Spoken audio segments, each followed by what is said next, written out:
Panibagong ano naman tayo, turo, ano? Yan, bali.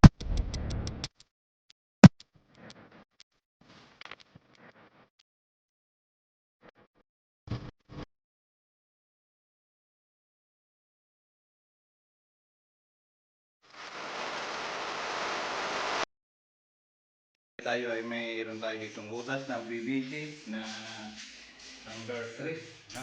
Pakikita ko lang sa inyo tayo. Mula doon sa layo ng ating wall, lalo pag may tiles na. Yan. 12 inches siya mga kapistol. Na. Palit na kung mapapansin nyo, may guhit siya dito, saka dito. Ito. Tapos ang ginawa ko ngayon sa inidoro, pero itong dalawang butas na to na yung nilalagay ng tornilyo, magkakatapat yan dito. Yan. Kinuguhitan ko yan dito sa likod. Yan pala, malayo ito, yan. Saka dito. Yan, ang guhit natin, mapapansin yan. Saka ito, tabihan yan. Yun ang itatapat natin doon, tapos iikutan natin, no? At panoorin yung mga pistol.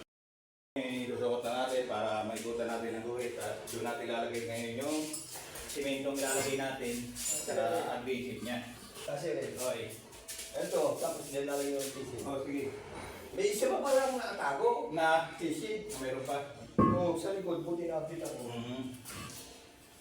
Medyo ingat lang tayo pag nagkakantay nito at napakabigat niya. Ilagyan natin yung guhit na nilagay natin at doon nasusundan natin ang guhit. Yan. Para magkakatapat sila.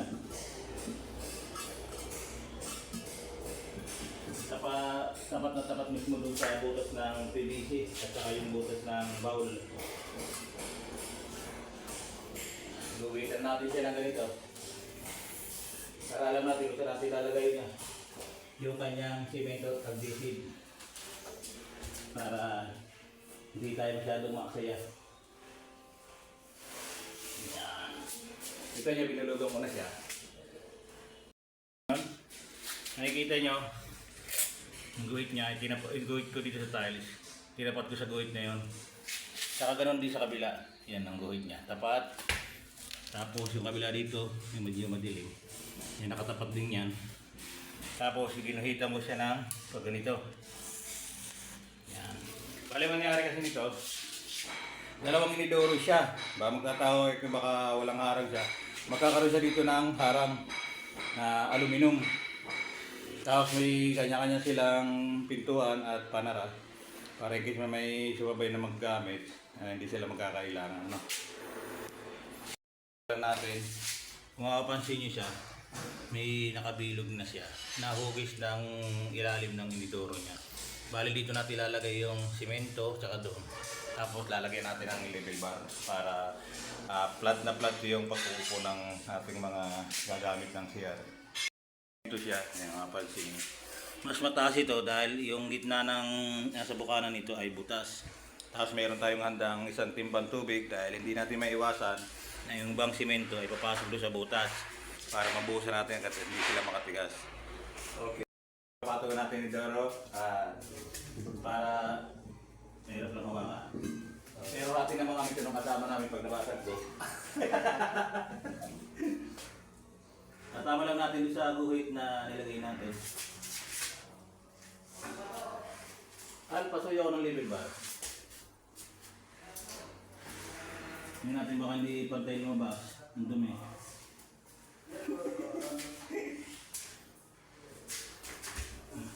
Kaya mahaba yung nilagay kong guhit para lumabas mo yung simento. Dito pa rin yung guhit na nilagay ko. Nakuha ko lang level bar. Yan. Medyo mataas to. Mababa. Tatangilin lang natin ang konti siya para pumantay sa level. Tapos yung likod niya. Yan. Kabayin natin ito. Pinakahuli niya.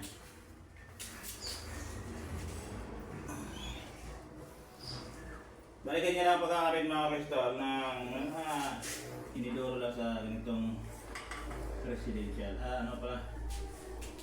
Kahit sa residential, pwede rin ganito. Lahat naman Inidoro. Ang ganda kasi nito, hiwalay yung kanyang tangke. Hindi ko na sinabay at lalo mas mabigat. Di pa. Yun.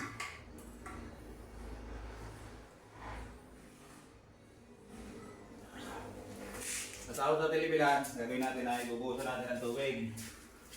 Para yung kanyang mga ibang excess na semento ay sumama doon sa butas.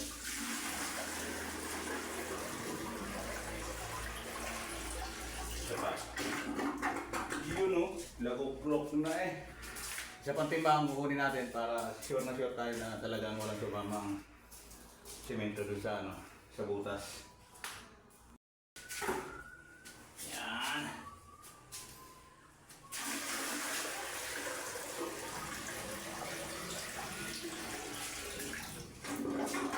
Yun o. Okay.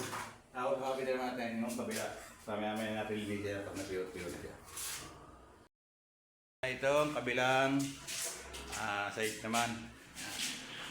Kung makikita nyo, isa lang inidoro niya dito. Ito yung sa mga lalaki gagamit. Tapos may tira pa tayo, may tira pa dito ang tiles na naiwan. Dahil request yung may-ari na ang ilalagay ay yung urinal.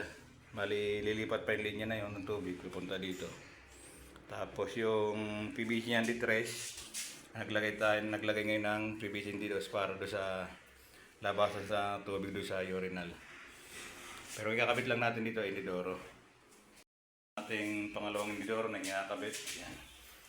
Isiminto na at may level bar din tayong nakalagay. Nakasentro yung ating bubbles. Yan.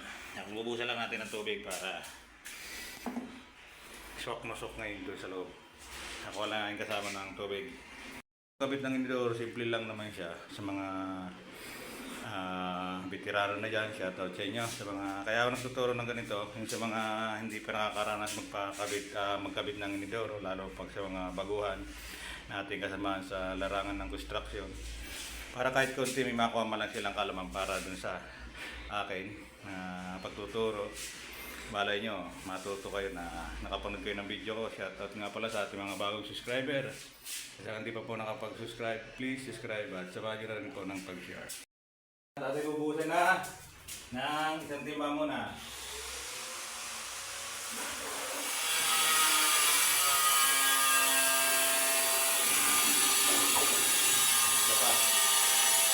Yan, swak na swak, ayos!